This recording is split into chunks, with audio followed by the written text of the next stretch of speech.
Yes, I do. I think you should have a reading week in UWI because sometimes the semester is very stressful. Sometimes you may miss a few classes, so you have to catch back up on some work, even to pick midterm exams and stuff like a little before midterm exams, so it will be too stressful on us.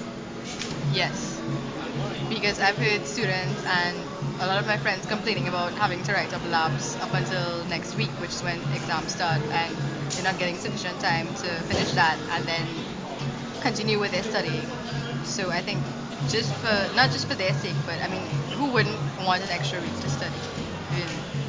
And hopefully it benefits us. Well, in theory, it would be a good thing because um, I'm an FSA, and yeah, people need time to catch up on labs and to read over what they did in class and all the time to study and stuff. But in reality, what happens is then the lecturers don't get enough time to teach what they have. And then instead of people having to complain about not getting enough time to do their assignments, then they have to complain about lecturers not teaching everything on the syllabus and what's to teach. So, yeah. I believe a reading week would be beneficial, but I don't think most students would use the opportunity wisely because a lot of time wasting goes on during regular campus, during the regular school term, and a week off with no classes, people might get work done, but the volume of work that will be completed wouldn't be anything near to what should be completed, and I think it would end up being a negative rather than something positive. Well, since I'm on Mount Hope, um, it's expected that a lot of the part of the syllabus has to be done on a student's own time, right? So, not most of it, but at least part of it. So, at the end of the semester, when you realize that you have this extra work that you perhaps didn't have a chance to complete because it's such a high volume of work, I think the extra week would be beneficial to me, especially. Even though I think, even if I had the extra week, I would still end up in a bit of a jam. It would be more helpful, and I'd probably use it to catch up on sleep as well, since I'm pulling maybe only 3 hours of sleep a night right about now. I would really appreciate an extra week. 1 week off to study doesn't seem like enough to prepare for my exams.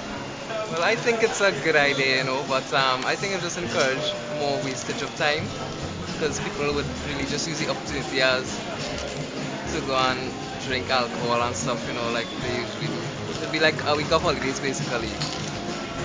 That's what I think. Yes, I think so. And although the semester ends a week before exams, which is supposed to be a week of no classes so we can study, I don't think that's enough because actually people still have projects and stuff due for the week before exams, which is ridiculous. So yeah, I think we need a break.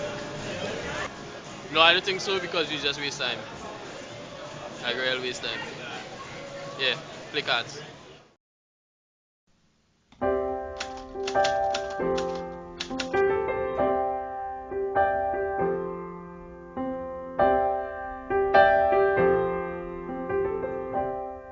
Well, I think traditional now that there is modern times. I mean, traditionally there was a place for women and a place for men, but in modern times, because a women are working, it doesn't have like specific roles that a woman should play. I mean, she should be the main caretaker of the household, but that doesn't mean she should be the only caretaker. A man should also help in the household.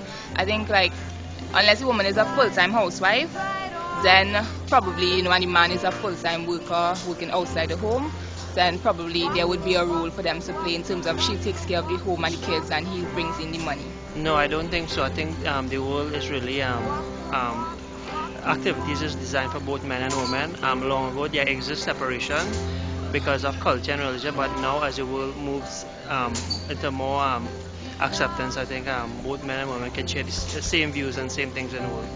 No, I don't think so. I think the world is big enough to accommodate both of us. Yes, I agree with that statement because I'm a religious person and I think that the Bible strictly, states clearly that there's a position for a man and a position for a woman. I don't think they should have any mixing or any discrepancy where that is concerned.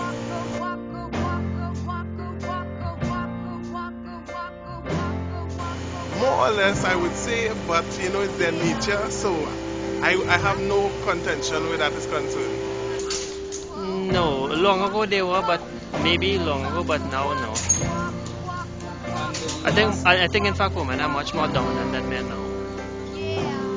Generally, yes, most women are drama queens and they overreact for no reason. Yes, I have my emotional moments, but I think we could control our emotions, but we let it blow out of proportion. We get into a lot of like unnecessary stuff because of emotions. I think women are overly emotional. I don't think they're too emotional, but I think emotion is important in the workplace and in the world at large because I mean some men are just too rough, a little bit too, hard around the edges. Sometimes that emotional thing kind of balances out. So sometimes some women could be a little emotional, to be honest, but emotions is good.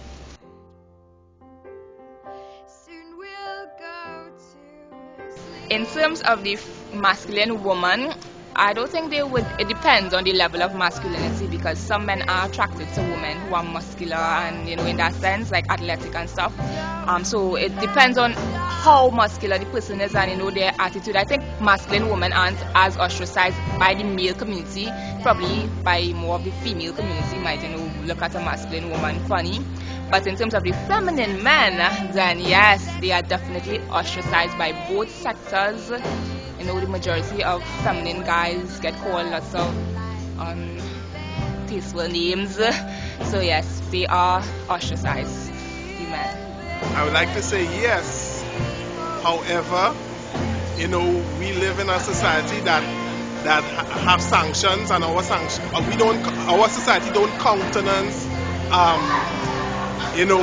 going against your gender, right? So if your biological makeup is masculine, you should behave like a man.